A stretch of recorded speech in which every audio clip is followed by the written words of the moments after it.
Жирэмсэн эмэгтэйчүүдийн дунд нэг иймэрхүү яриа байгаа.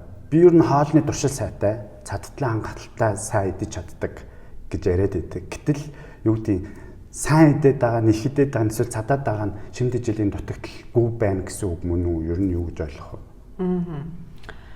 За ер нь бол яг нөгөө хоол нь одоо хоолны хэмжээнээс илүү тухайн хүнс одоо хоолны маань чанар маш чухал. Чанар гэхэлэр одоо бид нэр тухайн хоолыг одоо бүрдүүлж байгаа хүнсний бүтээгдэхүүний нэр төрлийн асуудал. За тэр хүнсний бүтээгдэхүүн маань өөрөө яг шимт хичээлэг чанарыг агуулж байна уу гэдэг нь бол маш чухал.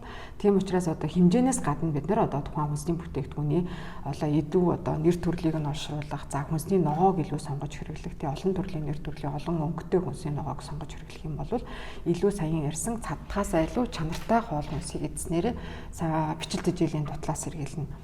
Бичил тэжээлийн дутал бол одоо бид нэр өөрсдөө зарим энгийн үед бол бид нэр одоо ялгаж таньж чадахгүй.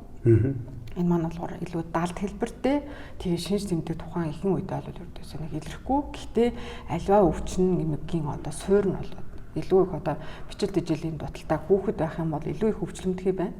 Жирэмсэн ээж байх юм бол илүү их ядрамтгай. Тэгээд одоо мэдээж цааш ургийн ээжийн эрүүл мэндэд бол сургуулиулж байна. Өвчлөмтгий байна гэдэг нь одоо үүдэн жоох юм болохоор л өстой ханаа турчин эсвэл жоох юм болохоор л гэл ингээл ер нь бол одоо хүүхдийн маань эхний 5 жил бол одоо бид нэр өрхийн эрүүл мэндийн төвөөр өдр хянагддаг тийм энэ үед бол одоо эмчнэр юу гэж хэлдэг вэ гэхээр тухайн хүүхд маань илүү өвчлөмтгий байна эсвэл хүүхдийн суур өвчлөлт өртөөд байна гэдэг. Тэгэхээр энэ нь одоо хоол шимт хичээлийн яг ялангуяа бичил тэжээлийн дутал маань өөрөө энэ гол одоо өвчний суур бас нэг суур өвчний нэг дуртай хүүхд юм.